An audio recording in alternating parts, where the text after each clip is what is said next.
everybody. Today is November 11th to the EcoAction webinar on COP.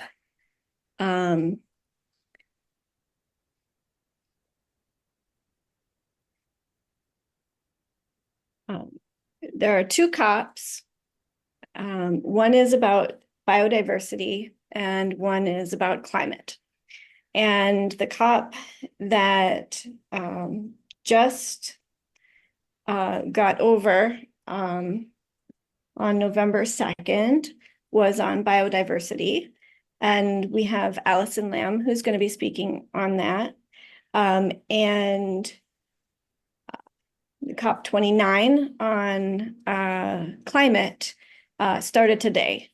And we will have Susan Phillips talking on that. And then Mark Dunlea, our secretary, is going to be talking also about the Green New Deal or some relevant. Well, we're going to talk about how does the recent election, unfortunately, of Mr. Trump impact upon climate change moving forward, both at the present climate COP taking place, but also come next January. Thanks, Mark.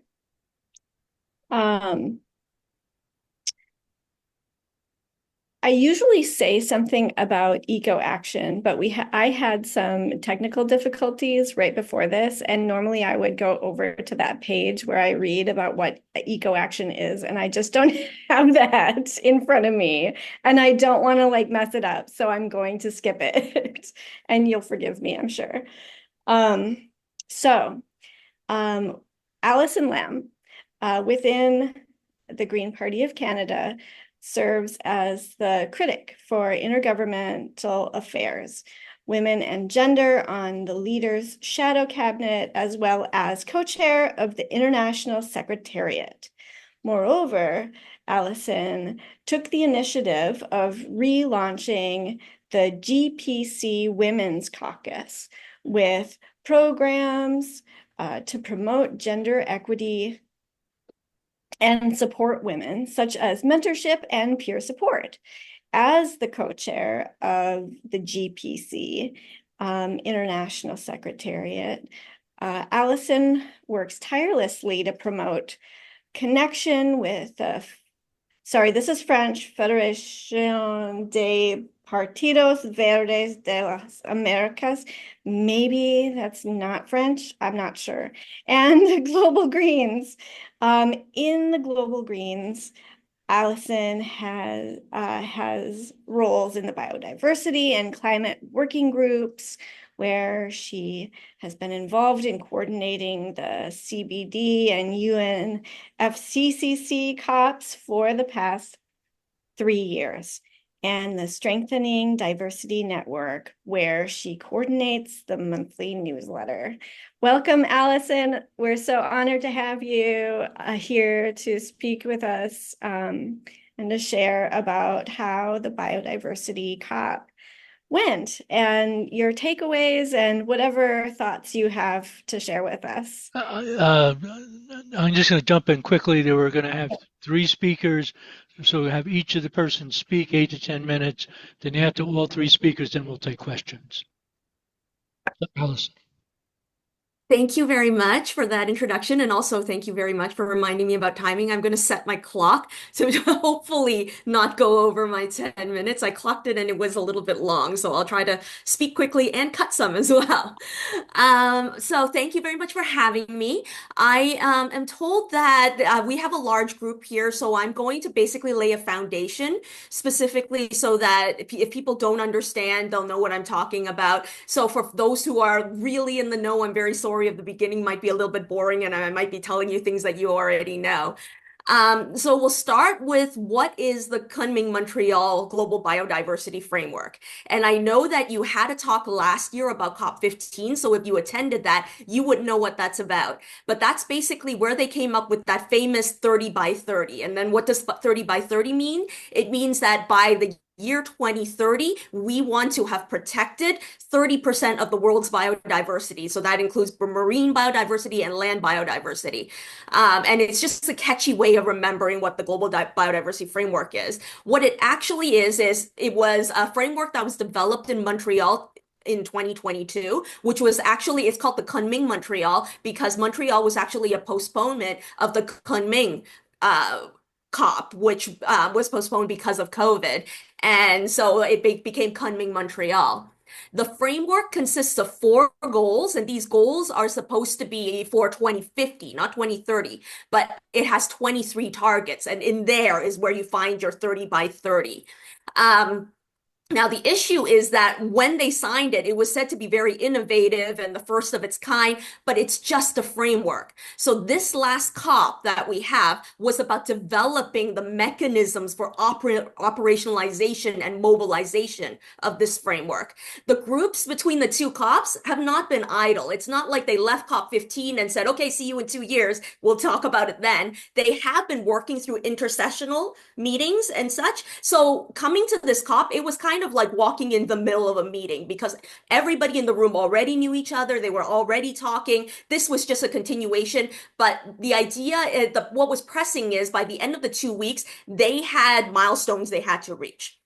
So just a little bit about what COP actually means, COP in general. It means Conference of the Parties. And actually, there's more than 2. There are actually many different types of COPs. So it was mentioned that there's the Biodiversity COP that just happened. Right now, currently, we have the Climate COP, the UNFCCC COP. Right after that, we have the Desertification COP. And the 3 together are actually called the Rio Trio. And I'll get into that a little bit later. But then next year, we have the BBNJ COP, which is the Biodiversity Beyond National Jurisdiction COP. Actually, there's going to be 2 of them. So COP is something that regularly happens under different conventions of the United Nations.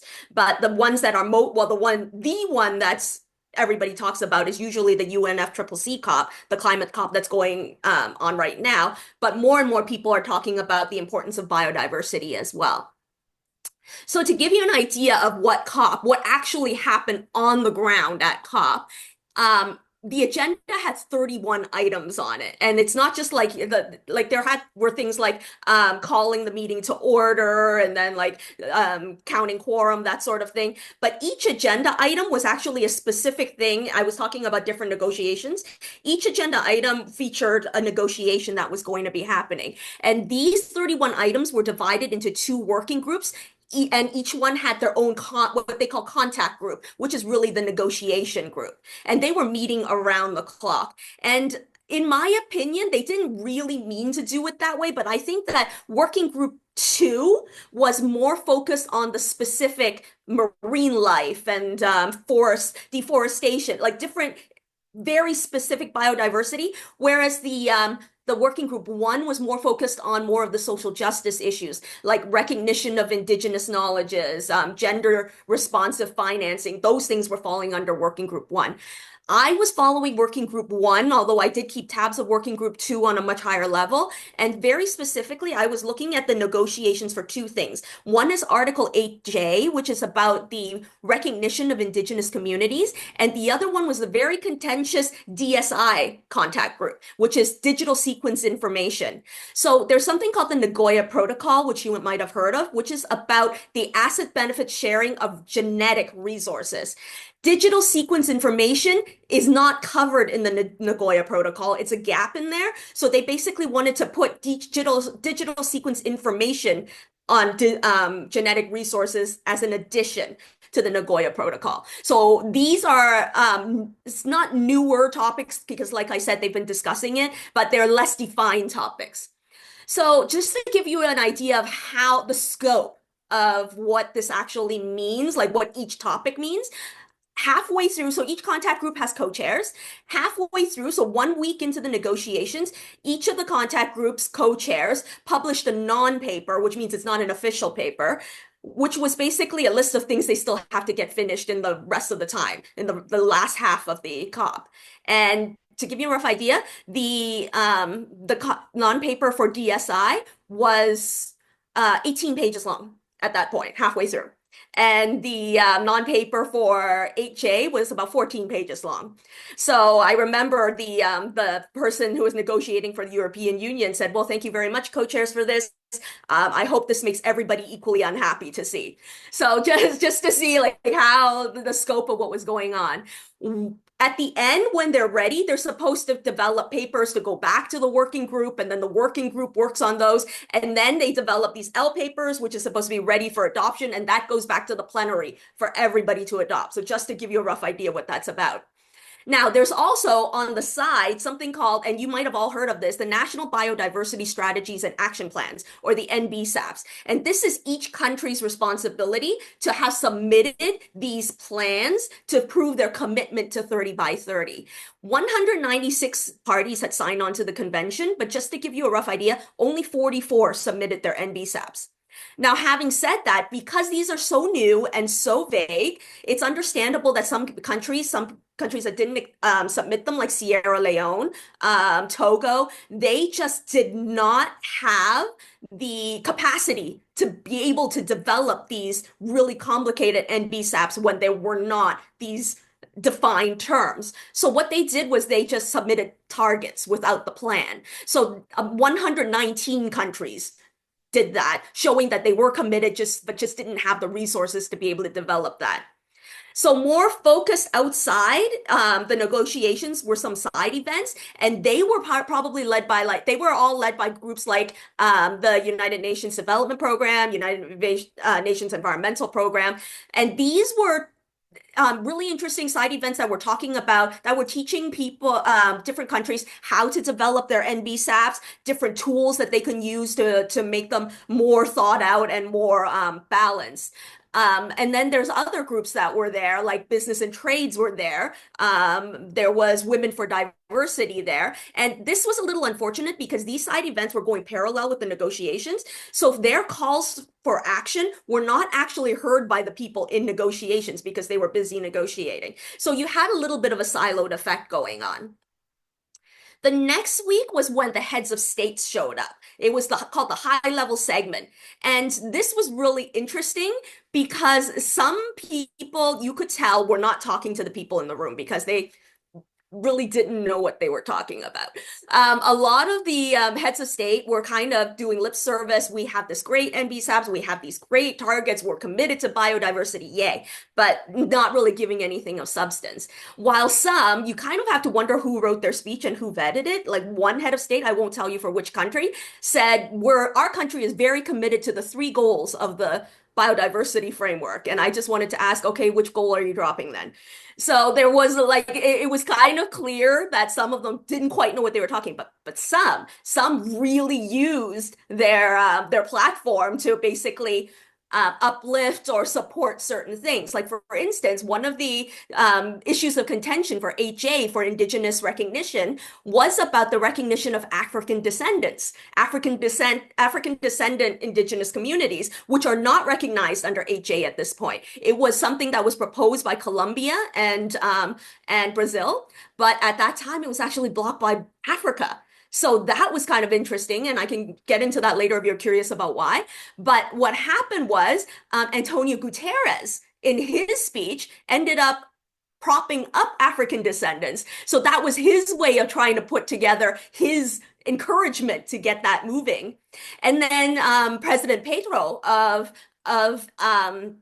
it's 8, the number 8 and the letter J. I see that in the chat. So President Pedro, he was very, very opinionated, really used this platform. In one sentence, he called out Dubai, Kunming, Montreal, and Baku. So all of the last 4 venues for the COPs. And he was basically saying, it doesn't make sense for us to be making decisions about humanity away from humanity, because that is not democracy. So you can tell the NGOs stood up and gave him a raging standing ovation, whereas all of the parties, all of the governments sat very still and clapped politely at the end of his speech. So you can tell he was talking to the room, whereas other people were talking to the cameras.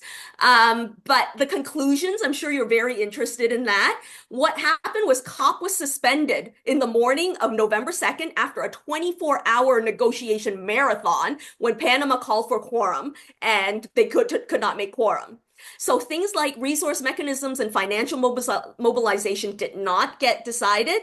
And also the really important thing that they could not finish negotiating was the Secretariat budget, which needs to be done by February or they won't know how much money to spend over the next 2 years. So there will have to be an intersessional meeting at some point, and the rest they may just push until COP17.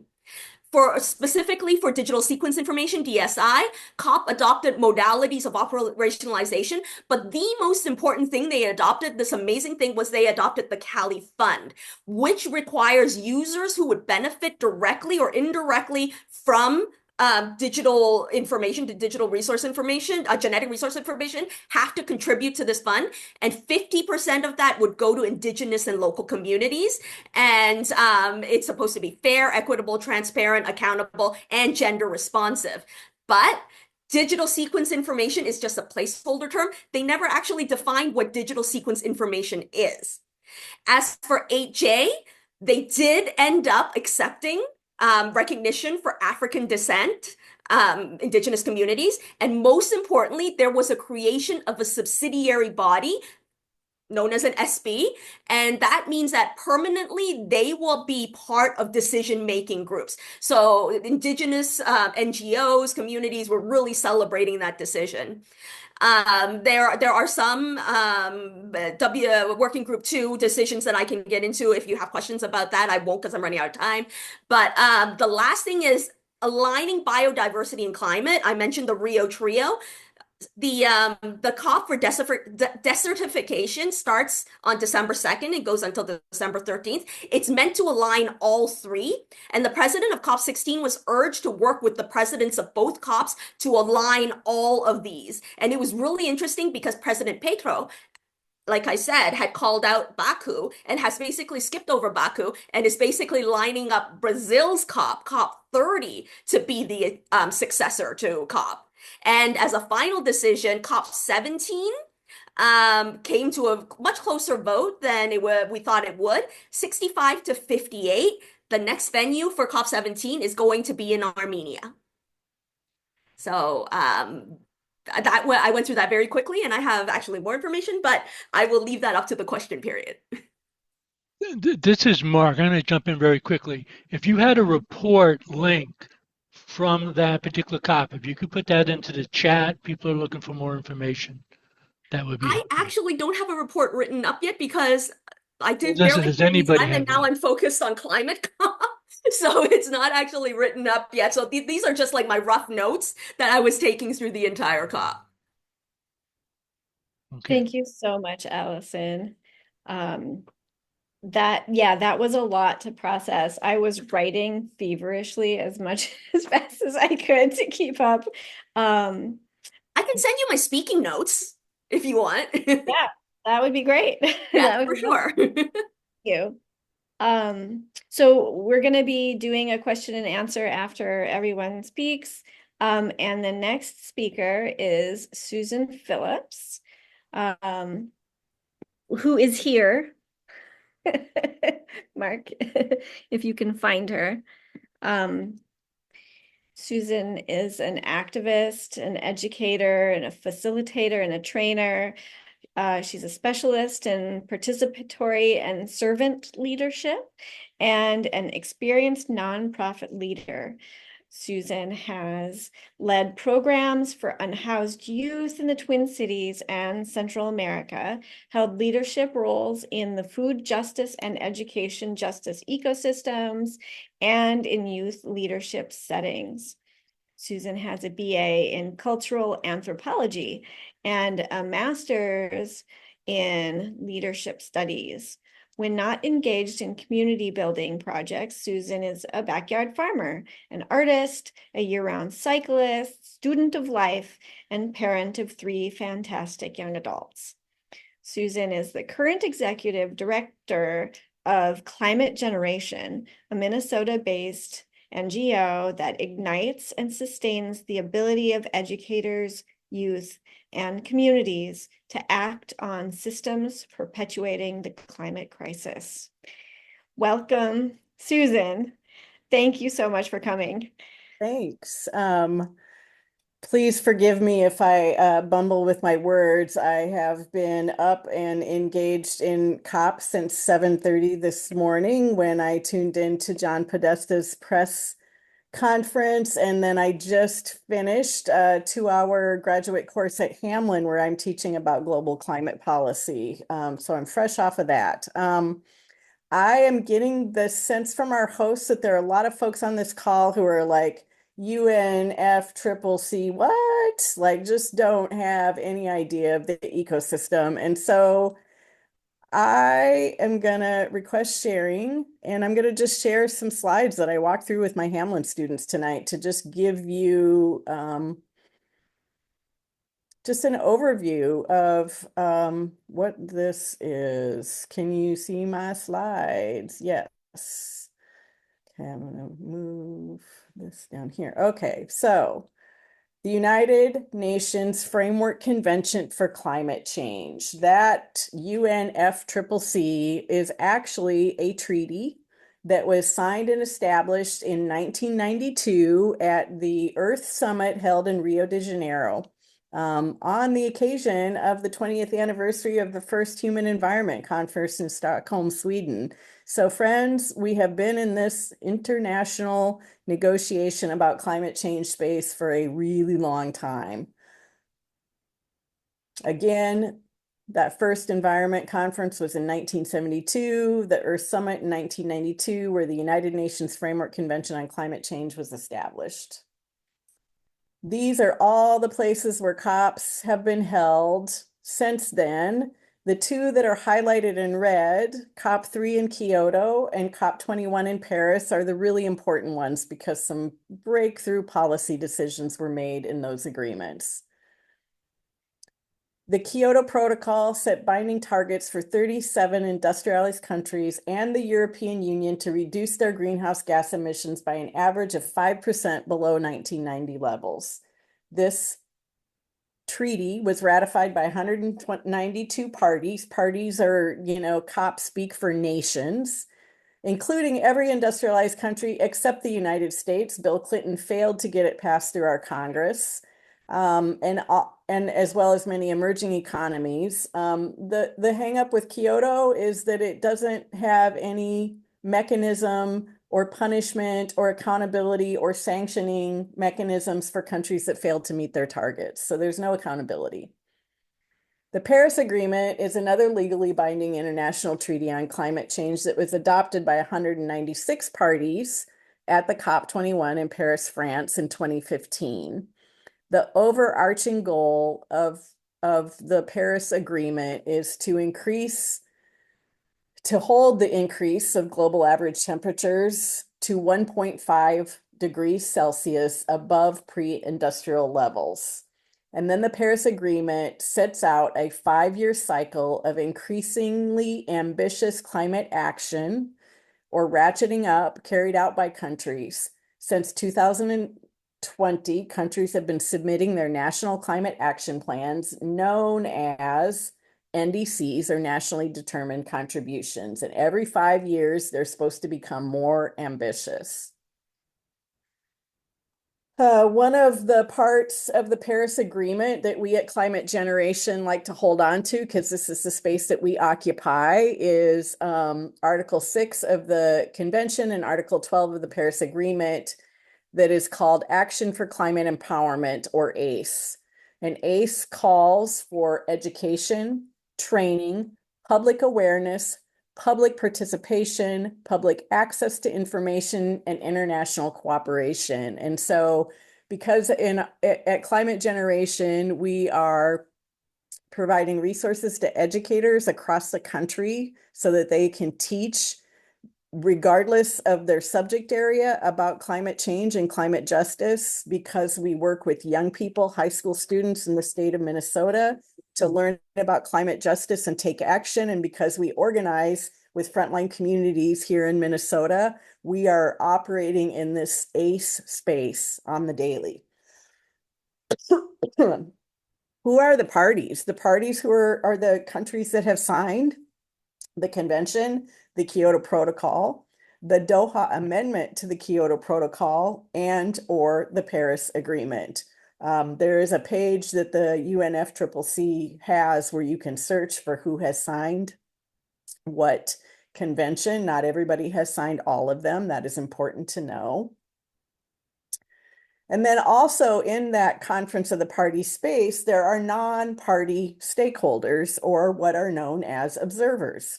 Those observers can be sort of divided into three categories. There are United Nations system and staff and agencies who are represented in the space. There are intergovernmental organizations like the Economic Community of West African States or the Caribbean Development Bank. And then there are a lot of non-governmental organizations, which include nonprofits and NGOs, educational and research institutions. You have to be accredited to enter into that conference space, and you are accredited as an observer in one of these categories.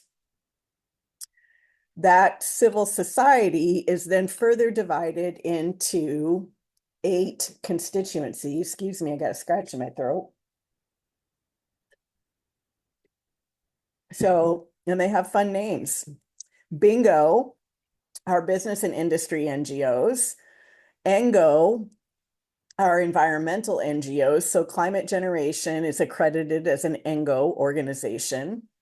LGMA are local government and municipal authorities. So in the COP space, you will see as observers people representing city and state government. IPO are Indigenous Peoples Organizations. RINGO are research and independent NGOs. This is the space of universities and colleges. TUNGO are the trade union representatives. YOUNGO are young people, and in United Nations space, if you are 35 years or younger, you are a youth. And then women and gender NGOs. So everybody in civil society is badged to be an observer based on their membership in one of these constituencies. Each of the constituencies has a focal point or two. So 2 people who are paid and designated to kind of be the go-between between the Secretariat of the UNFCCC and observers and, civil society on the ground, and to ensure effective participation on the part of civil society. So among the parties, there are a number of negotiating blocks. So while they are negotiating around the implementation of these different conventions and treaties, they negotiate on behalf of themselves as a country, but they also negotiate in blocks. And so there are 1, 2, 3, 4, 5, 6, 7, 8 current negotiating blocks. This sometimes shifts and changes from year to year. The Group of 77 in China, this is a negotiating bloc that was founded before the UNFCCC and has since grown to 134 countries, and they are most often aligned with China. The least developed countries, the LDCs, are 46 countries that bring together the world's poorest nations to negotiate as a bloc. The Climate Vulnerable Forum are 58 countries with a combined population of 1.5 billion people that are highly vulnerable to the impacts of global warming. The small island developing states have formed a coalition that negotiates as a bloc. So 40 low-lying island or archipelagos who are threatened by rising sea levels in particular. The European Union and its 27 member states are a negotiating bloc. The umbrella group is a number of developed nations that includes Canada and the United States, who are generally opposed to anything the Group of 77 or the least developed countries bloc want to move. The Independent Alliance of Latin America and Caribbean are countries from North and South America. And BASIC, which is the large, newly industrialized nations like Brazil, South Africa, India, and China. So people are negotiating for their own country, they're negotiating in blocks, and they're negotiating around 4 different things, right? So there are still negotiations ongoing regarding the implementation of the Kyoto Protocol. There are still negotiations going on regarding the implementation of the Paris Agreement. And then there are negotiations that happen within the subsidiary body for scientific and technological advice, and then a separate subsidiary body that just is about implementation in general. So as you can imagine, if you're going to COP for the first time, it can be pretty confusing because it's kind of like a 21 ring circus / trade show, all happening all at once. The blue zone is the official UN space. You have to have a badge from an accredited organization to enter. It's where the negotiations happen. It's where there are official UN side events. And then there are pavilions, which are basically booths, large booths, trade sort of show kind of spaces where countries or coalitions or associations and groups have paid to open up a space and run programming pretty much from dawn to dusk. And so you can go and you can listen to panels and speakers and watch films and be a part of rallies and things that happen in that blue zone space. So there's a lot of distractions from the actual negotiations. And then the green zone, which is an exhibition space that each COP has that is open to the public. So anyone can go in and see what's going on in the green zone. There are thematic days, which are on this slide, which many of the side events are oriented to and the pavilion events, but don't have very much to do with the actual negotiations that are happening. So they're good to know, but don't drive negotiations. And then about this particular COP, this COP is known as the Finance COP. This is the space where new climate finance goals will be a key focus. For the first time in 15 years, representatives from all the countries in the world will need to set together a new collective quantified goal. Another thing to note about the Conference of the Parties is that decisions are made by consensus. And so just imagine what it means for 192 parties to consent to all agree to the same thing, which kind of explains in part the glacial pace of policy movement in this space. But this is one of the things that they will have to figure out together, this new collective quantified goal, which is how much money the different countries will be contributing to these pots of dollars that are available to mostly developing countries to fund mitigation, adaptation, and loss and damage. The other thing that will happen at this COP is that people are going to start having conversations and looking ahead to their NDCs, because in February, the next round of NDCs is due. So Baku is the space where there's one opportunity left to push for bold ambition. And then we're hoping that this is the place where leaders are prepared to scale up their funding and operationalize the Loss and Damage Fund. So this is funding that is designed to help vulnerable countries deal with the impacts of climate change that go beyond what humans are capable of adapting to. Another big thing that's going to be negotiated and is on the list of the US parties' priorities is Article 6, which deals with carbon trading. Carbon trading is a controversial subject. I believe there's some opinions that came out of the COP in Colombia last month about it. And we at Climate Generation and other folks that operate from a climate justice perspective believe that carbon trading is a false solution. So you can be sure that there's going to be some conversations about Article 6 and carbon trading. And then the other question on the table is human rights. Azerbaijan is the third petro state with an abysmal human rights record in a row hosting the International Climate Conference. The Climate Network and some other organizations recently produced a report that talks about climate talks and repression being on the rise.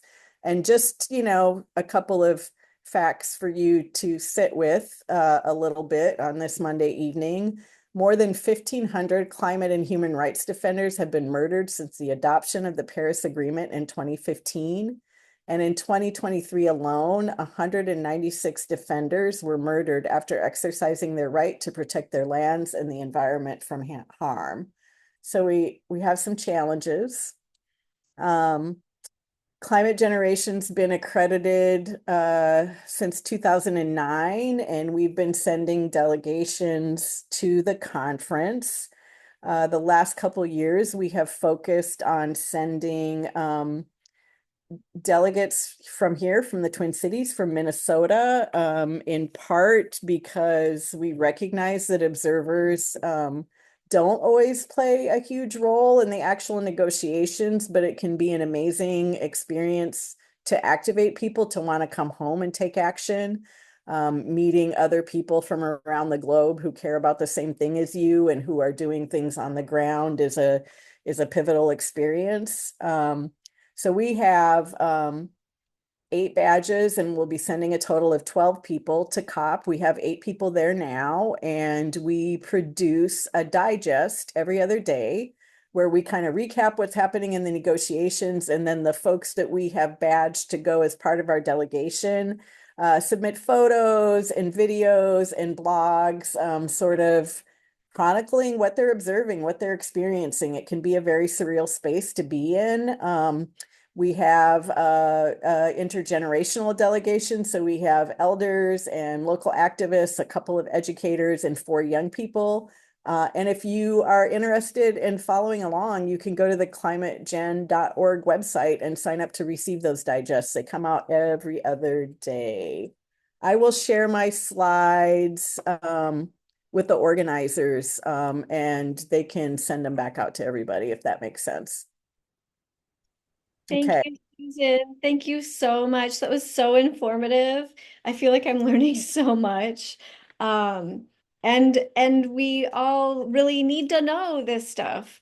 The future of humanity depends on these people making these decisions, and and so many of us don't even know, how the sausage is made.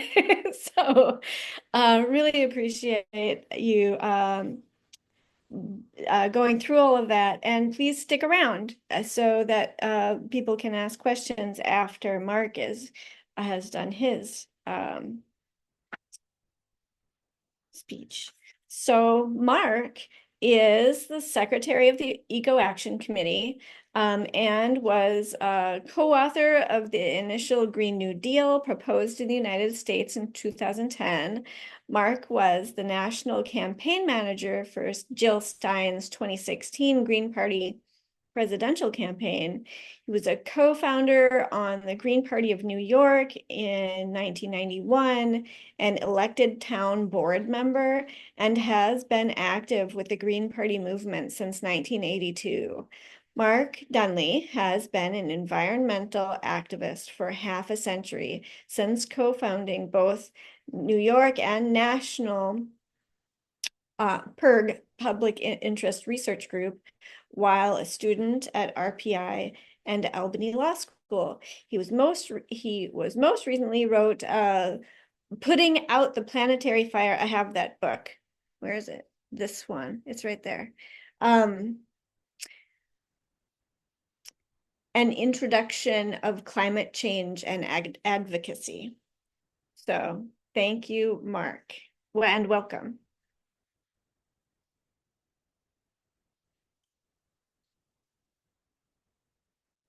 I should unmute myself. Well, thank you, Rachel. I'm going to try to be quick, catch up with some times. My job was to talk just briefly about how does the Trump presidency impact both on particularly the climate COP that's taking place right now, and then in climate in general. And of course, the short assessment is that he's terrible for climate. I will say that we were not particularly impressed with the Democrats' agenda on climate, given that the UN Secretary General 2 years ago said that we had passed a point of basically no return, and that we needed to take immediate action in order to go past 1.5 degrees. Last year, he said that we've been moving so slowly that we had opened up literally the gates to hell. And now we've elected a president of the United States who once again will deny that climate change is real, will once again try to pull the United States out, and will pull the United States out of the Paris Climate Accords, and it's quite possible he may in fact pull us out of the whole UN framework convention on climate change. And I think a lot of people over in COP at the moment are very depressed about the situation in the United States. The United States actually been a pretty impediment to climate action, despite the media coverage here in the United States. You know, we kind of try to push China and some of the other petro-states along with ourselves. It's often the United States that actually weakens a lot of the language about trying to actually phase out, shut down fossil fuel plants. We're great in trying to create loopholes. At last year's COP, we particularly tried to really heavily push carbon capture, another false climate solution, particularly carbon capture and sequestration. And the United States has gone back and forth on a lot of the financial issues, having the global north begin to pick up some of the costs from the damages they have caused from the global south, who are the real victims. One of the things I had not known was that a lot of the previous money that had been discussed, like $100 billion a year, was actually largely in the form of loans and not in grants. This one was supposed to be a little bit more. Let's actually start giving some money. And with the United States going to Trump, that's sort of unlikely to occur. You know, switching quickly, you know, to the United States. Just this afternoon, Trump announced that Lee Zeldin, former congressman from Long Island in New York, he, very conservative, ran an unsuccessful campaign for governor in New York 2 years ago, but did better than expected as a Republican. And he's going to be named head of the Environmental Protection Agency. He's generally not, he's somebody who doesn't really know much about the environment. He has a 14% rate-in lifetime from the League of Conservation Voters. You know, he's going to be in there mainly to, you know, make money for himself in the future as a lobbyist. Long Island may do okay. Now we got a Long Island congressman going to be the EPA, but it's going to be terrible for everybody else.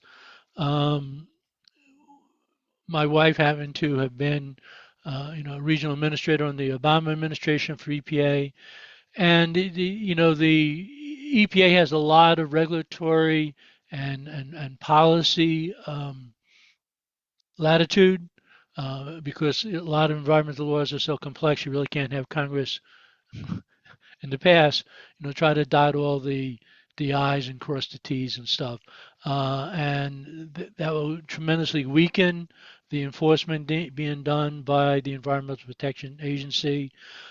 We certainly expect restrictions on fossil fuels to be reduced.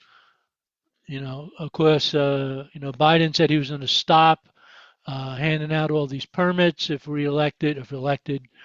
He did the opposite. Some of that was due to things already in the works, but a lot of it was that, as Harris said during the recent presidential campaign, under the Biden-Harris administration, the United States became the world's leading producer of oil and the world's leading producer and exporter of gas. Interestingly, one of the reasons why gas prices have been relatively high in the United States is because we export so much of it.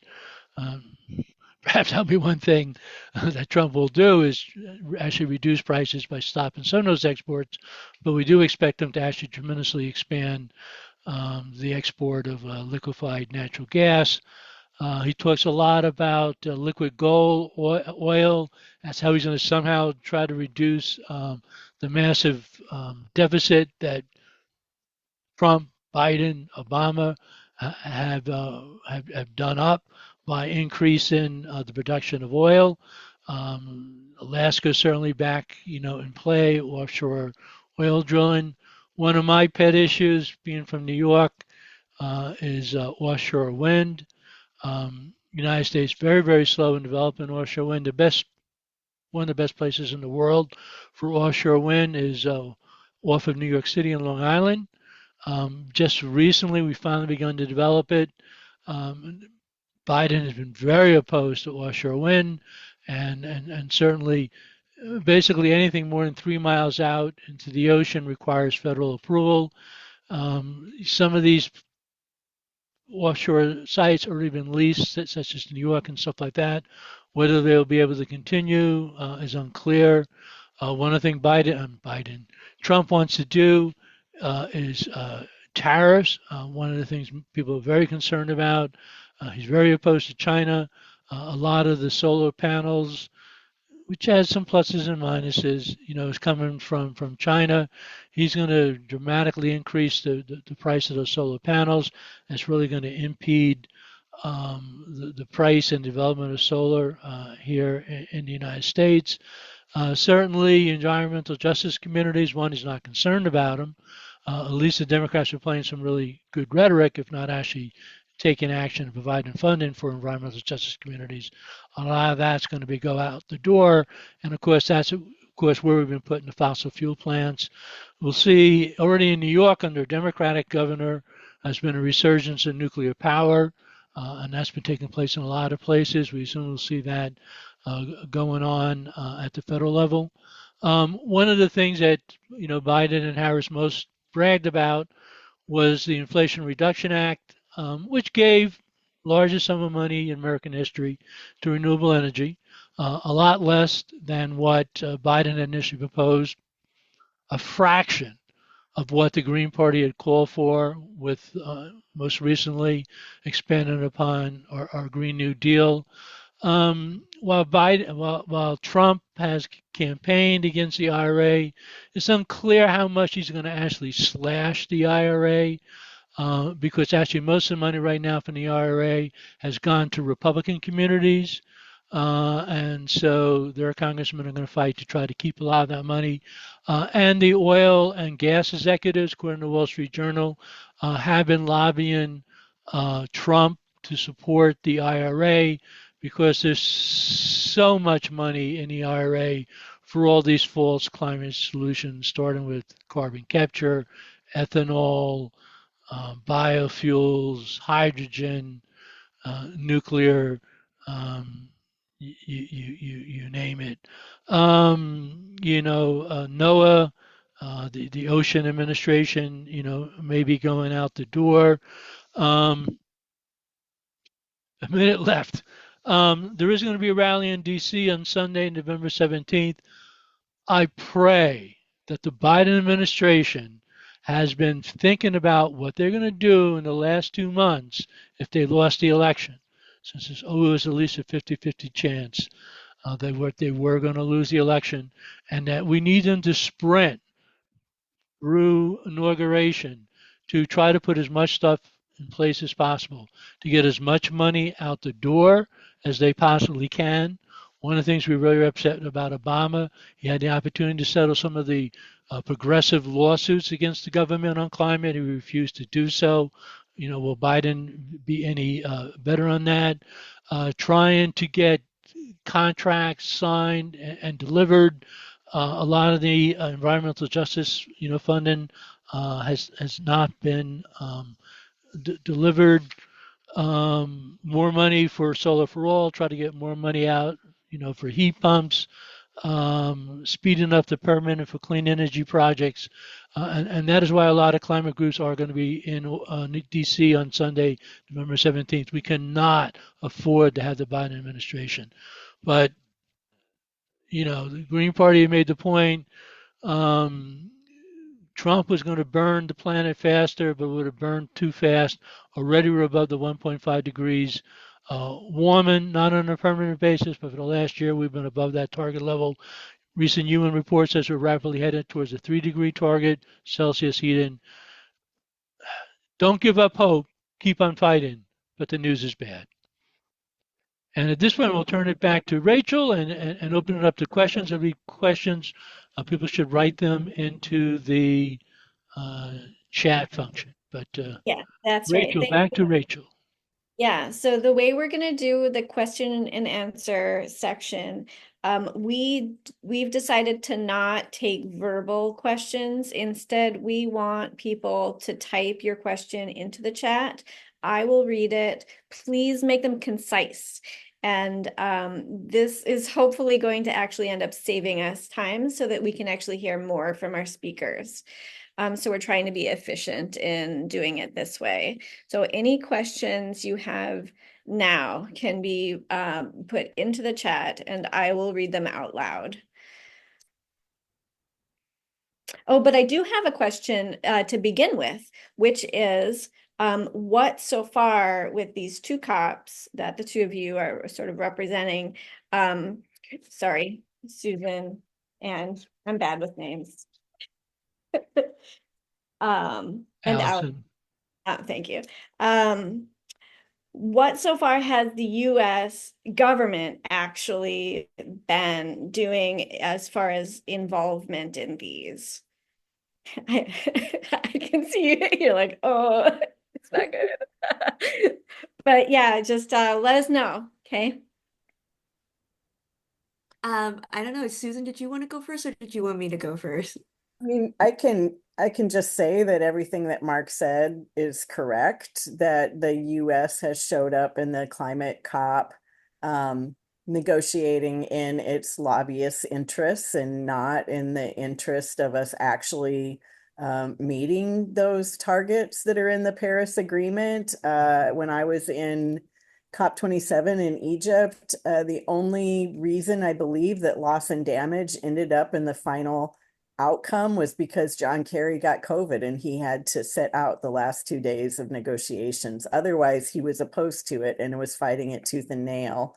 There's a lot of greenwashing, right, that happens in that space. And most of us on this call, and in fact, I think most young people and most people who care about the planet know that we don't get there without phasing out fossil fuels.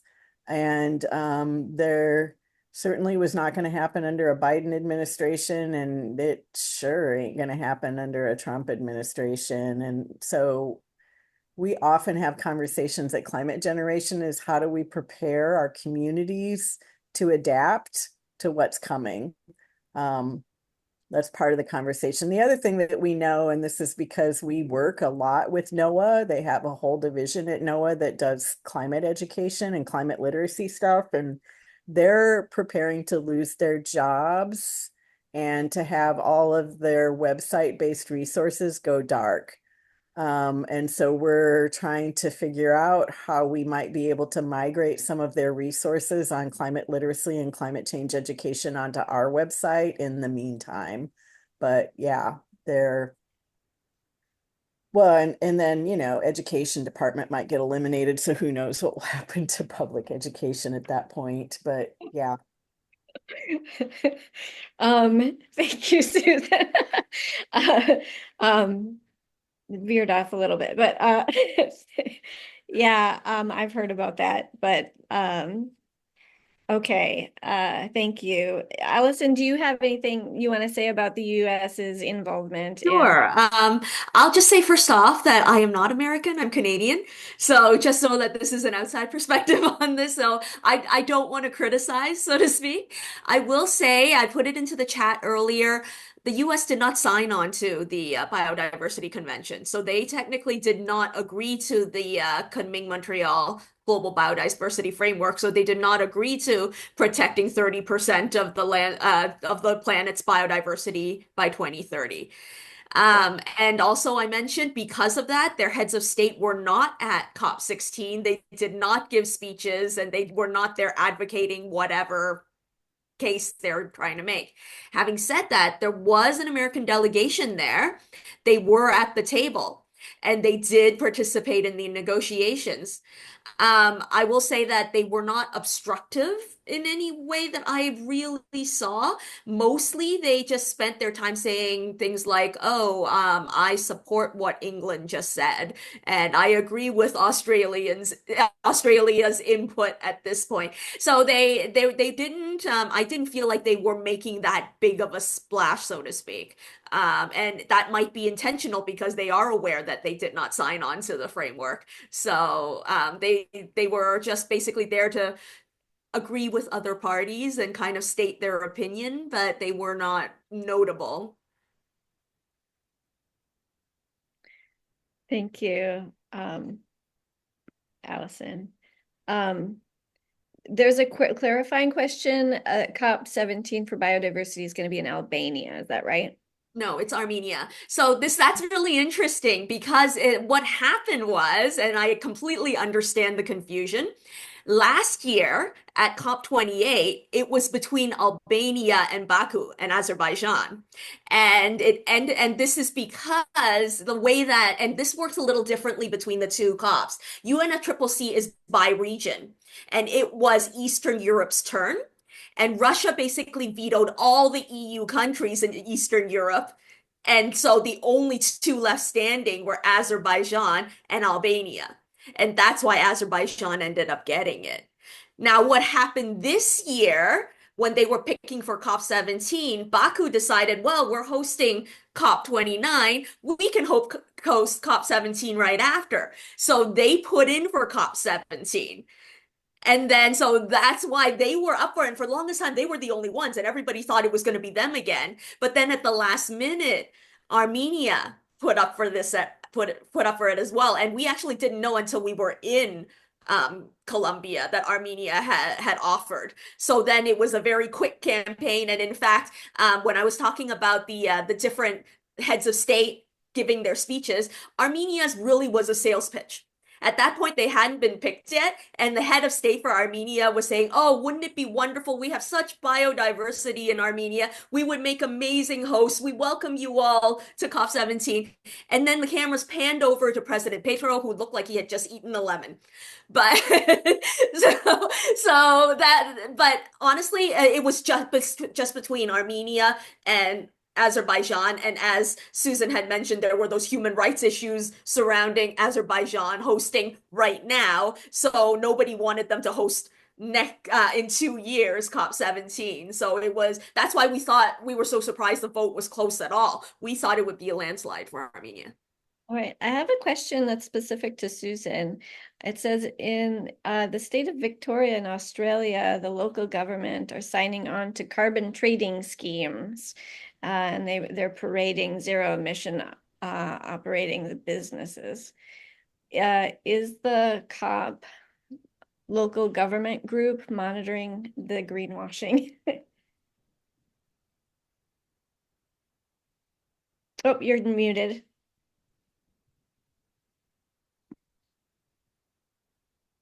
Great, thanks. We're not part of the local government constituency, and I would say that there probably are many, many people who are badged as observers who believe in carbon trading. It really is the folks that are grounded in climate justice principles, like the Bali climate justice principles, if that's something you want to Google and look up, who find some of these solutions to be false. I mean, we're neighbors in our building to an organization called the Great Plains Institute that does a lot of energy transition stuff, and they literally advocate for carbon trading all the time. So, I mean, it's up to, what I like to tell people is that carbon trading is monetizing pollution. And as long as something has value, given that capitalism reigns, we're never going to get rid of it. But I think Mark probably is better to speak on this than me. Well, I don't know about that, but I do want to add a little perspective. Pope Francis in his climate encyclical was actually pretty negative towards carbon trading, and says particularly in Europe where they've used it quite a bit, it's been very subject to a lot of market manipulation and Wall Street. And a lot of the studies, as this person asked a question, Leon, has shown that a lot of the carbon trading schemes where, you put money to grow trees and stuff like that, is not actually resulting in any type of reduction in emissions.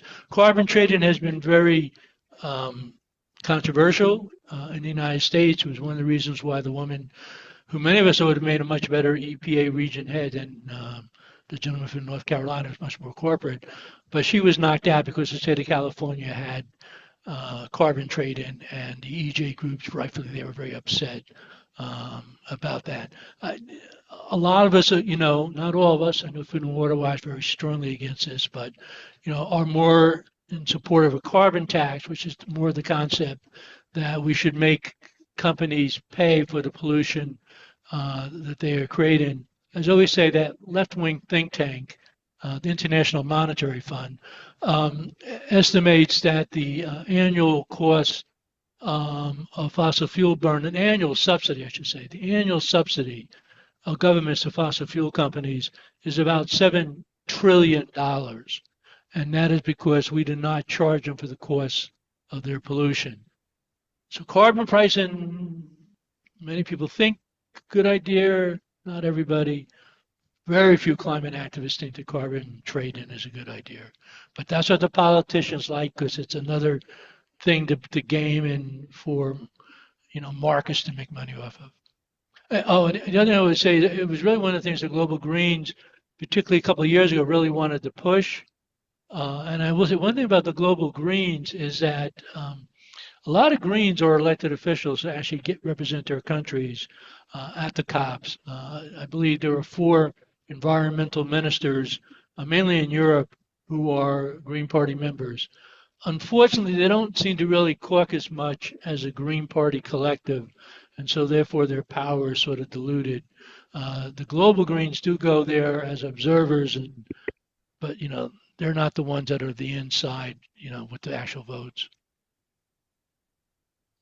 Carbon tax, hear, hear. So we have a question about, can any of you predict whether or not and how much the United States is going to pay toward climate mitigation and adaptation in poor countries? The ask is 1 trillion collectively, which is not even as much as needed. What the U.S. promises during the course of the next 2 weeks, will that even be achievable given the change of administration? Because I can't imagine that a Trump administration will honor any of the commitments to financing. So I don't know. In last year's COP, was that in Egypt? Was that the one that was in Egypt? But Abu Dhabi, or no, Dubai. The amount of money the United States pledged at that COP, you thought was a typo or a rounding error. It was like 12.5 million or something. It was incredibly small, and it was like the same week they gave billions of arms shipment. I don't know if it was that one was for Ukraine or Israel, but we had billions to go fund weapons and 12 million to deal with all the pollution we created. And of course, with Trump in there, you ain't going to get anything out of them. So I will say that, as I mentioned, U.S. isn't part of the Biodiversity Convention, so they don't have to commit any money at all. But I will say that, and this is interesting, this happened to Canada. So I don't know if it could or would be the same in U.S. So Canada, I don't know how well you know, but our provinces, we have Quebec that is a little bit separate, and actually there are many separatist Quebecs who want to be their own country. So they want to be recognized independently. So while Canada made a contribution, Quebec decided to make their own contribution as well. So that is something I don't know if you would consider, like you could advocate separate states to make their contribution rather than US making a contribution. Sorry. I love when a good idea comes at me, it like hits me over the head. Yeah, because a lot of people think, okay, these conventions, they're parties, and these are the parties being the countries that signed on, but nothing says who can donate to the fund. So when Quebec said, you know, we don't want to go with Canada, we want to be recognized independently, so we'll make our own contribution to the fund. Why can't the states in the United States do the same? Azerbaijan, the host country, is setting up a separate fund for the private sector to make contributions to, but it's completely voluntary, and there's no information about how it would be, what sort of systems would be placed to choose how to distribute it or any of that. But yeah, I think last year in Dubai, because the red carpet was rolled out to the business sector, there were many delegates there from that sector. I think this year, given that we didn't quite know what was going to happen in the elections and that, you know, Baku is a very different environment, that a lot of folks from the business sector sat out COP, didn't attend. So I don't know what that means, but yeah, I'm the carbon tax, right? We should tax the people who are polluting. And that's the idea between climate financing, is that the countries that are most responsible, historically, it is the United States. Currently, it is China.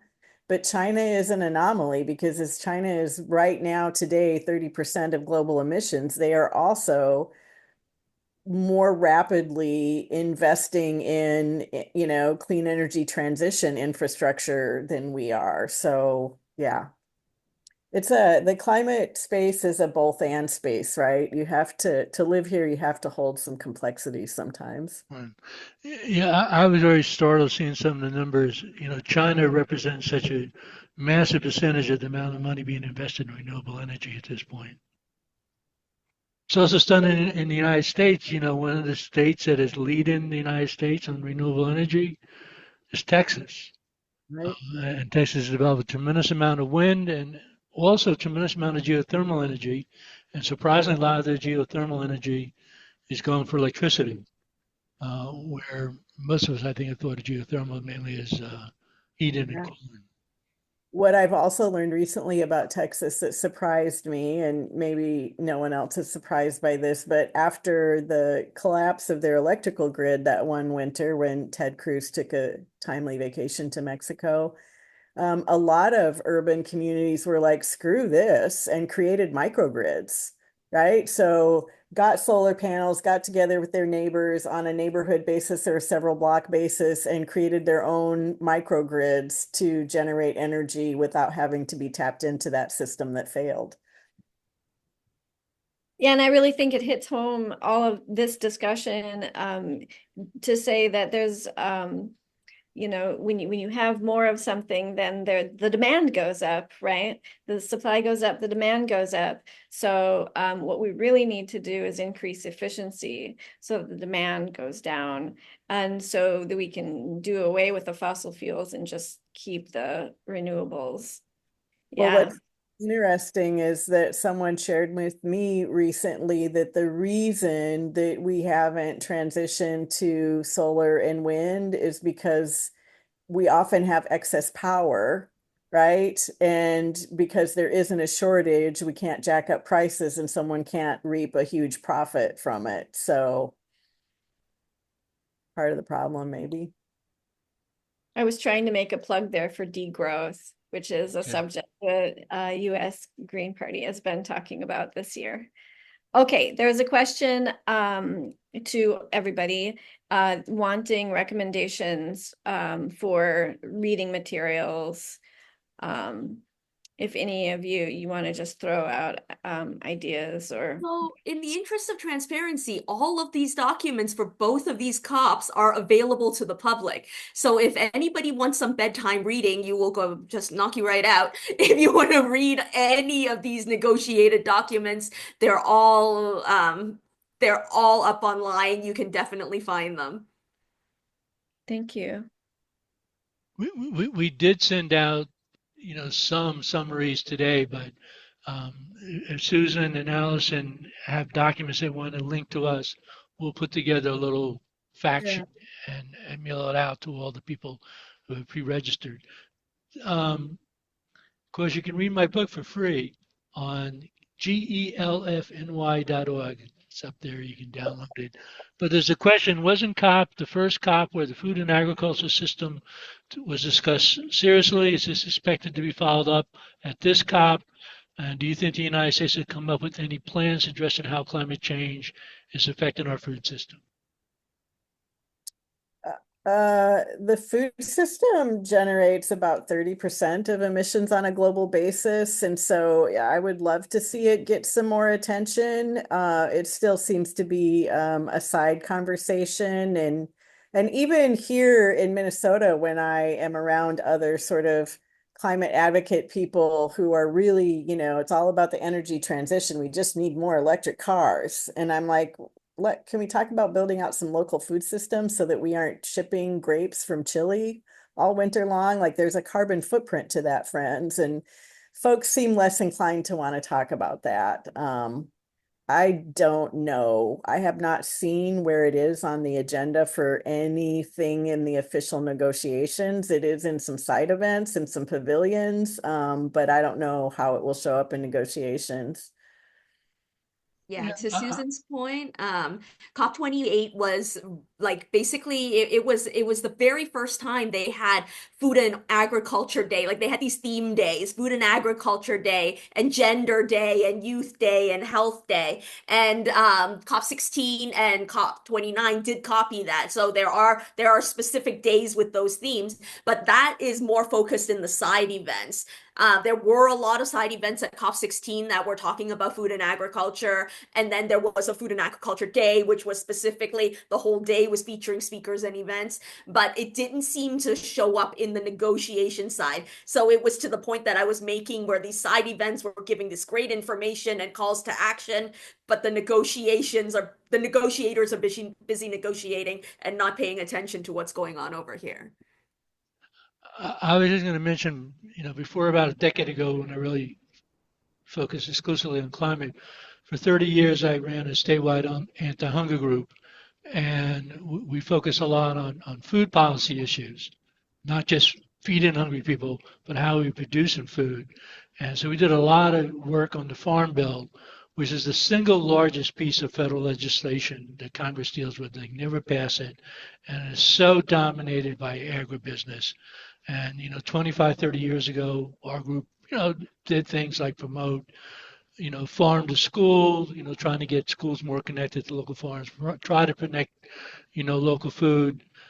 Congress certainly is nowhere near, supporting sustainable food system. In fact, one bill that is pending in New York State, it's called the Good Food Bill, and it's on the governor's desk. Good chance she won't sign it. She's a pretty conservative Democrat. But it would allow institutions, governments, schools, when they're making food decisions on purchasing, that they can consider working conditions, sustainability, local food, carbon footprint, and not just buy the lowest price. We've been trying to push through a good food purchasing policy here in Minnesota as well for like 10 years. Most of the food system work in the state of Minnesota has happened through a public health lens and has been shepherded by public health people, but not been on climate activists' radar. And just to clarify, my comrade Mark Schaefer, there is definitely more money in the military budget than there is in the Farm Bill. The Farm Bill is longer, more complex, more provisions, but the amount of money is considerably less than the military budget. There was a question regarding hosting these COPs in oil-rich countries. And really the question, I think, points to some people are feeling like, what's the point? Or like, is it even worth it to participate? And yeah, wondering if any of you have comments along those lines. For sure. We have the conversation every single year, right? When it's time to request badges and to start thinking about how we're going to support a delegation. And really we recognize that as observers, we have very little impact on the actual negotiations, right? And so for us, participating in COP is a way to build global relationships, right? For our folks to meet folks from other parts of the country who are doing hyperlocal solutions, for our folks to get excited about those relationships, to get ideas, to come back here to Minnesota and be like, hey, I met this kid from Kenya who's doing X, Y, and Z, and I want to start that in my school now too, right? And because we believe, we really are starting to believe that change is going to happen at the micro level, and trust, like if you understand the concept of fractals, that if we're all doing something in our hometowns or our own neighborhoods, that it will scale out like a fractal does. But yeah, it still is important for us to show up in that space. I think activists do at some point hold the negotiators accountable to some higher values, just our presence there. Even if the ability to protest or to take action is limited by the local country. But I think it's important for folks here to know that there are people all over the world engaged in the same struggle, and to find global solidarity. So we keep going for that reason. I absolutely agree with that. Like when you're sitting in that room, like they go 3 hours and then like a 2 hour break for lunch and then 3 hours and then a 2 hour break for dinner and then 3 hours into the middle of the night. And then sometimes they even cancel lunch and dinner. And you sit there and you listen to them argue for over an hour on whether or not to delete the word large because there's no definition for large. And you basically want to pull your hair out because you're like, why am I here? Like, why did I travel halfway around the world just to listen to you argue about the word large? And so when you're there, you're thinking, oh, like this is ridiculous. But then to Susan's point, you're meeting people around the world and you're learning about the way that they're doing things that you would never have been exposed to before. And you're making these friendships. And really, I'm not even going to call them relationships. These are friendships. And you know that next time they're still going to be there. They're still going to be fighting alongside you for the same cause. It's really galvanizing. It's really energizing and rejuvenating. It's basically a point of like if you're feeling low, like after your election and you're thinking, what the heck? Like, what do we do now? You go to a COP and you see other people with the same struggle and coming back no matter what the obstacles are. And you think, I'm not alone in this. I have the same fight as everybody else. If they can come back, I can come back too. So, like that is what makes me think maybe we can make 2030. Maybe we can make 1.5. So, like sometimes, like before going, I'm thinking, are you kidding me? 2030 is never going to happen. 2030 is how many years away? Never going to happen. But then when coming back, I'm like, yes, 2030, we can do it. So it is really, it says something to the human spirit to be able to be among other like-minded people who are fighting the same fight, and they're around the world. You've never met them before. They probably don't even speak the same language as you. I walked around with Google Translate because I had no idea. Like that was the only way to communicate. But the thing is, we still understood each other. We were still communicating the same things. And that is just so empowering. Right. A friend of mine is a professor over at Benedictine College, brought a bunch of his students to the COP last year. And, one of the points he made, it was a trade show. Every industry huckster on the planet was there, selling a product to these governments. We'll solve your climate problem. Just give us tens of millions, hundreds of millions of dollars. And every year people fight to keep the fossil fuel lobbyists out of the COP, obviously spectacularly unsuccessful. But, next year is going to be, I believe, in Brazil and the Amazon, and that dynamic may change, quite a bit. And I do believe certainly the whole idea of solidarity and seeing other like-minded eco-warriors is helpful.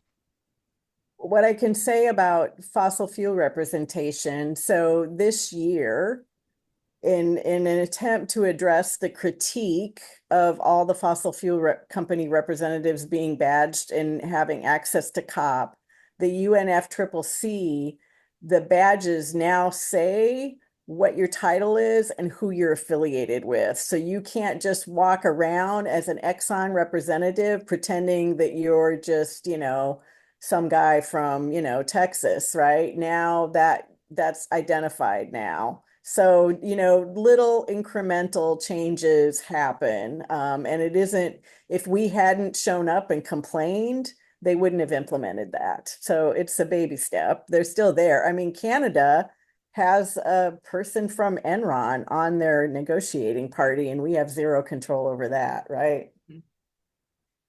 Trump, of course, had Exxon Secretary of State in his first administration. It's true. So we are approaching an hour and a half in. We have a lot of messages that I haven't even gotten to read at this point. As we go, more messages accumulate, then we're able to answer. But I really want to make sure to get this question out because it was posed by a young person. This person's 18. And he's concerned about someone named Lee Zeldin, who is possibly going to be head of the EPA. And he wants to know if there's anything we can do to basically stand in this person's way so that they can't do more damage to the environment as the head of the EPA. Well, I mentioned Lee Zeldin earlier on just because he's from New York and ran for governor as a Republican candidate, very conservative. I saw Jim Brown being one of the people on this call. Jim's a Green, but he's also like head of the local Audubon Society out there in Long Island. So we're going to deputize Jim to get all those Long Islanders. Zeldin comes from Suffolk County, which is the far eastern edge of Long Island, to go meet with them. And of course, we need the Democrats in Congress not to roll over, but to fight back. Pretend that they're Republicans, mad dog Republicans, and take every opportunity they can to fight. And so ask question after question. I don't think, unfortunately, I could be wrong. I think EPA does have to be confirmed by the United States Senate. Now, given that the Republicans have 54 votes now, that's a foregone conclusion. But they can certainly ask a lot of tough questions and try to get Zeldin on the record. But we're going to need our folks on Long Island. He was bad on the environment in Congress, except when it came to local issues on Long Island. Politicians pay attention to their local constituents. And so we're going to have to try to, use him. But he's not good news, unfortunately. I don't know if anybody else has any ideas how to get to Mr. Zeldin. He was, Trump before Trump. He's not one of these recent converts.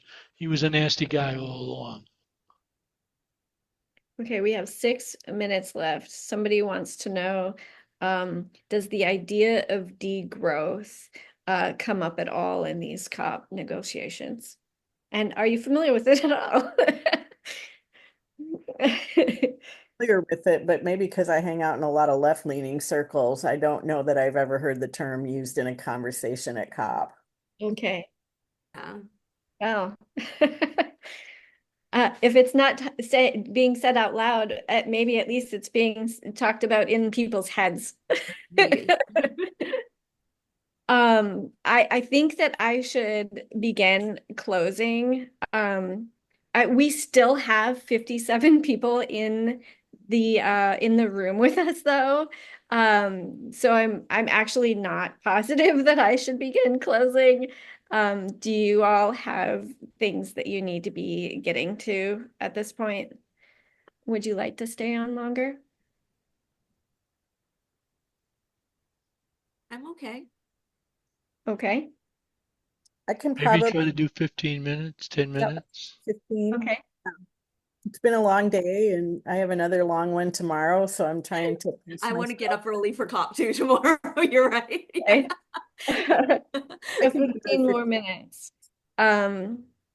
There's a question about birth control and abortion, and how that relates to climate and all the rest. I'm going to just chime in. I'm not sure that many people would find a direct link, but when we are teaching young people about climate justice, we talk a lot about intersectionality. And there is a reason that there is an entire constituency at the UNFCCC for women and gender related issues. And so it's related, right? We don't get to just show up and demand climate justice if we aren't also demanding, racial justice and sexual orientation justice and gender justice, because they are a package deal, because women feel the brunt of the impact of climate change around the world, and people of color feel the impact of climate change around the world more severely, and you can't fight for the climate without fighting for the people most impacted. Absolutely. I agree. As you mentioned in my intro, I'm the critic for women and gender for the Green Party of Canada. So I lean in very heavily about gender justice. In fact, everything I see with climate, everything I see with biodiversity loss, I see it through a gender lens. And people don't think about how climate justice intersects with gender justice. But the stories that you hear, like for instance, climate crisis is the reason for early child marriage because the droughts in Africa, what happened was families lost their livestock. They couldn't grow their food anymore, so they married off their daughters in exchange for livestock, and they married them off as children because they couldn't feed them anyway. So think about that. Or because of the salination, I couldn't believe this link the first time I heard about it. Because of the salination of the oceans, drinking that water causes people, men, women, gender diverse people, they start forming facial skin blotches.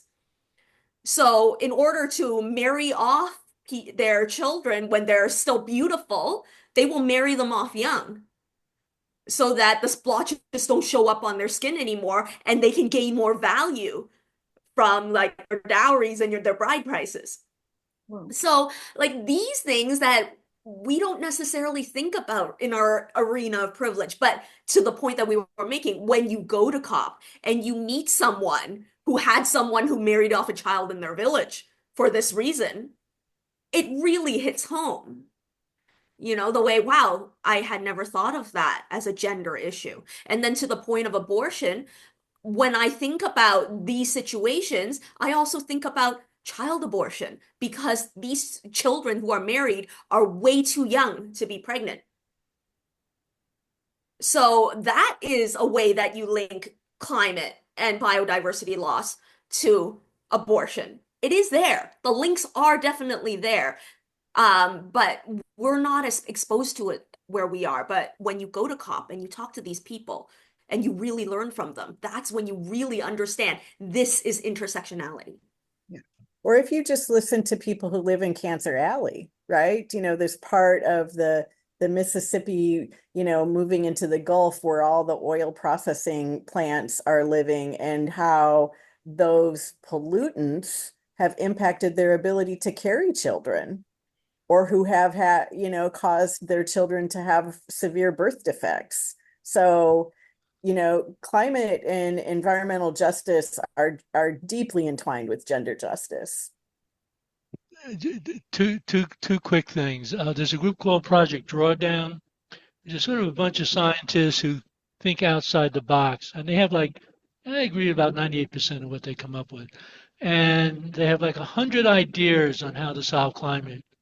Number one is educating girls. Increase in education and basically increasing the power and the rights of women would be so powerful. And then the other thing I'll say, my wife runs this group called Beyond Plastics, and so she fights about plastic and all the chemicals. And she testified last year with a couple other people in front of the United States Senate on plastic issues. And I forget the gentleman's name. He's a well-known scientist. He gave a long speech about all the problems. And then he talked about how plastics exposure is decreasing men's fertility. And suddenly those United States senators all sat up and started paying attention. And my wife told the scientists, you need to start leading with that, because then they'll pay attention. Don't hold it back. Go right with the start on it to make that language. But I used to do, when I did anti-hunger work, so much organizing low-income communities, and the miscarriages and the deformities and the cancers are just horrible. I'm trying to decide which question I should. I think how can we put pressure on Biden now to do our fair share before he's out of office? What do you recommend? What kind of actions should people take, say tomorrow, if they have a half hour to put into it? White House comment line. They try to only open that during certain hours for some strange reason, 3 days a week. But you can go on there. You can send an email, contact your local congressman. Tell them to push. I'm from New York State, and I work with 350.org. And so for 350 NYC, right after Biden first got elected, I arranged a meeting with Senator Chuck Schumer. He's a good politician. He meets with people. And so one of the things we talked to him about was getting Biden to declare a climate emergency. And he said, that's the president. That's not me. You can call him up a lot closer than we can. And he was on Rachel Maddow 3 nights later, and she asked him, what should the president do? And he said, declare a climate emergency. Wow. It was nice that he said it. Of course, he didn't exactly follow up with it, but he's whatever. You want to put the pressure on. Putting letters to the editor. I was getting 15 text messages a day from the Democrats asking me for money, and I always would just text back a couple of messages like climate emergency, arms embargo. And so anytime you get any of those text messages, feel free to give a little, shout, Biden act on climate before you run away. Wow.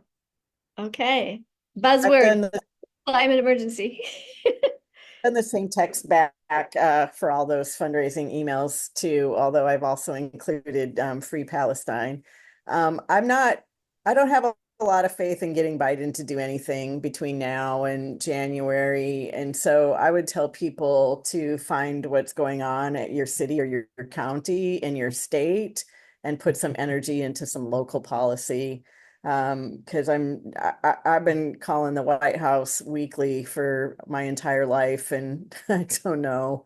They don't seem to listen unless you've got some money. So my advice is to invest your energy at your city and your county and your state, because it's much easier to move levers and much easier to build power in those spaces. Yeah, we're going to need state and local governments to take the leadership. We've been trying in our state, not successfully, to get the legislature to come back in special session. They went home, almost passed a couple of key climate bills, the HEAT Act, stop fossil fuel subsidies, trying to get the governor to sign the Climate Superfund to charge the biggest polluters.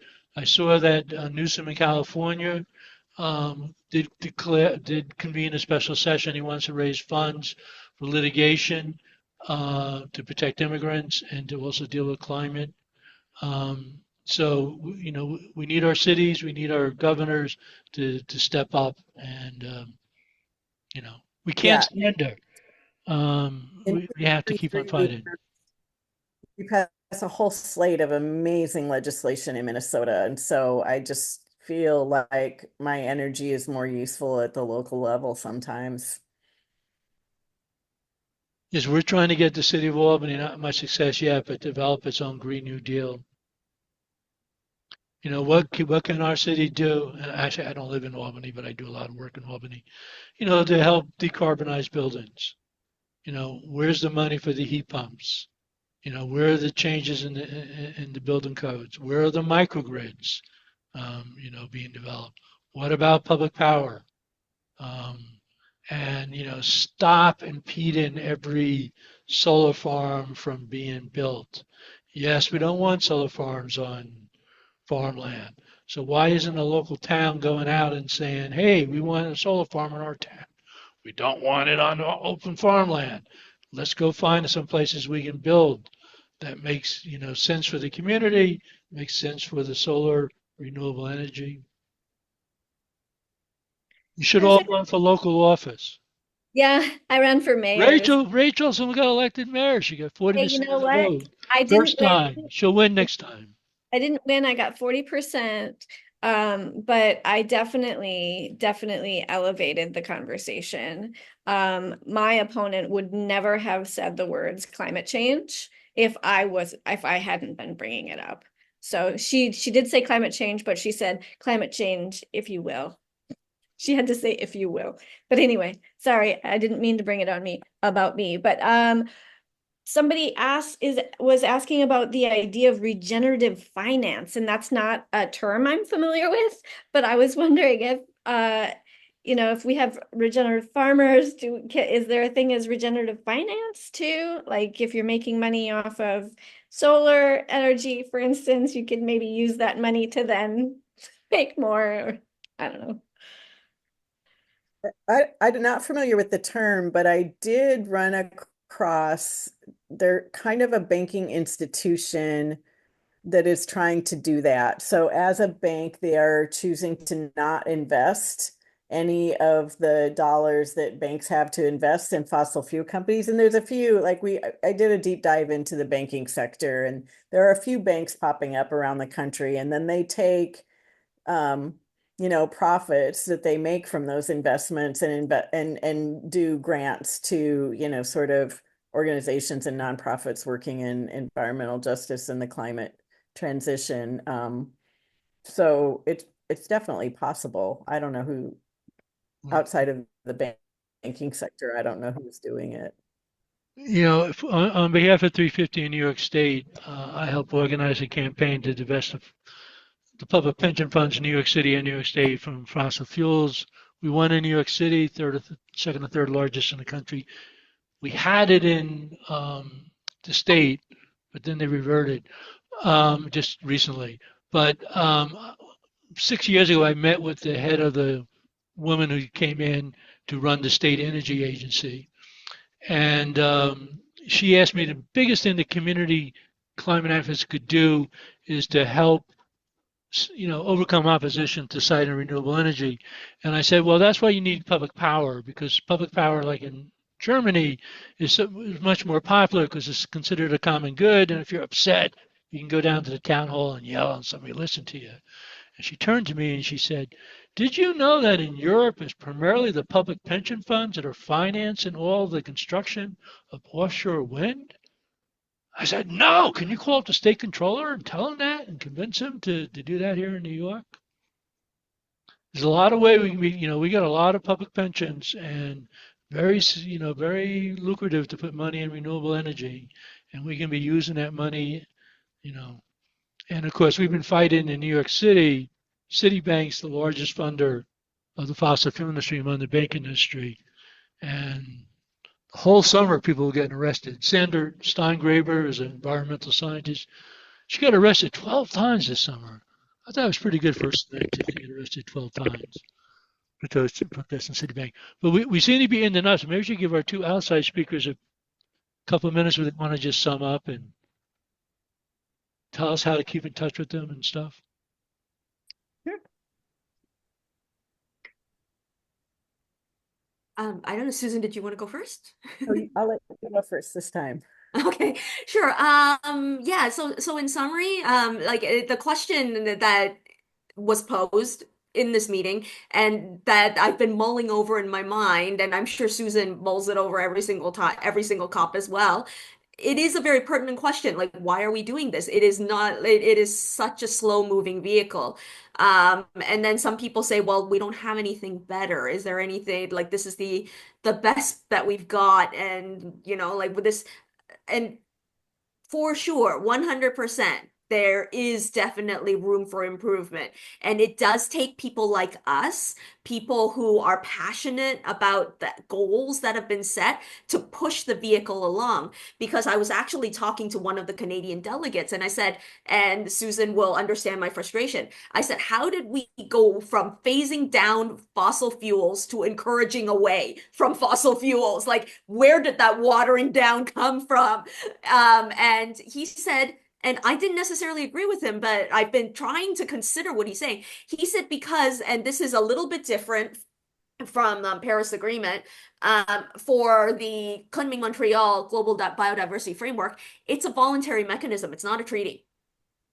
So basically, he said that we can't use treaty language because we want to encourage as many people to actually be involved as possible. So we can't be as firm. And I said, but even in the treaty language, it doesn't, you don't have any accountability anyway. Like you have reporting, but what are people going to do if you report, I didn't do it? So we were kind of disagreeing with that, but I thought about what he said and like, and then I listened to these people who are arguing about the word large, and I'm thinking, maybe they're arguing so hard because they want to. Maybe deep down, they are fighting this language because they want to commit and they need the language to be something they can actually do. So it gave me a different perspective of these negotiations, and I felt I needed to be a lot more patient with what was going on. If I really understood, like the people, for instance, China did not go to the negotiations for 8J because according to China, they don't have indigenous people. So then yes, that's it, Rachel, that is exactly my reaction. So it's that I should be more worried about than people who are arguing, well, I don't want to say direct access because it goes against what my government is doing. So can we say access including direct access? You know, so like these little like itty bitty things that are so frustrating for me to listen to, it means these people are actually, their heart's in the right place and they're actually trying to make a wording that they can commit to. So that gave me more of a sense of hope after that, if I could look at it through that perspective. So if you're listening, if you're reading that paperwork and if you're listening and you, for instance, today, COP28 didn't end until 3 in the morning their time, simply because they couldn't settle on the agenda. If you're listening to them be so frustrated about it, and you're frustrated listening to them, just remember they're arguing because they really want to try. At least that's what I tell myself. I can appreciate that. Parting thoughts. One, and this is not necessarily related to COP, but it is a lesson from COP and life, is that there's no silver bullet, right? The climate crisis is insanely complex and simple at the same time, but it's going to require many different kinds of solutions in many different places. And the more localized those solutions, the better,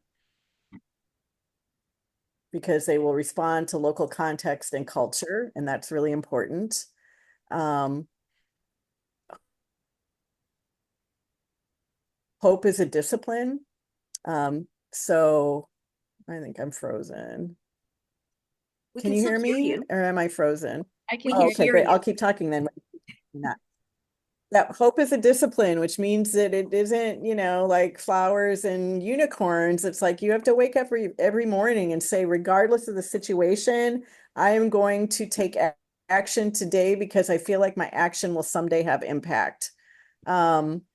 Young people are the place where hope resides, right? And I know that my young people at Climate Generation are like, don't put all that responsibility on us, because I say every day, you will save us.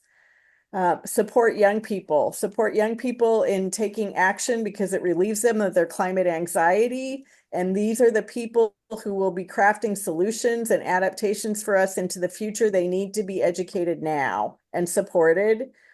And then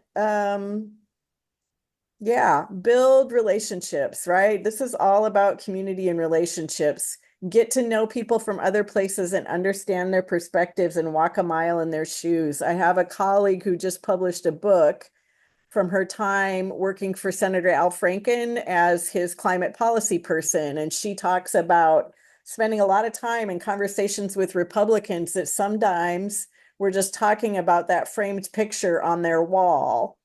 And someone asked her recently, how do you convince people who don't believe in climate change to believe in climate change? And she's like, I start by having a conversation about the framed picture on their wall. When we can tell a story that is tied to our experience of the climate crisis and people are allowed to connect to that story and we can listen to their story, we're going to move in the same direction together. We've got a lot of Trumpers who are fishermen here in the state of Minnesota, where we have 10,000 lakes.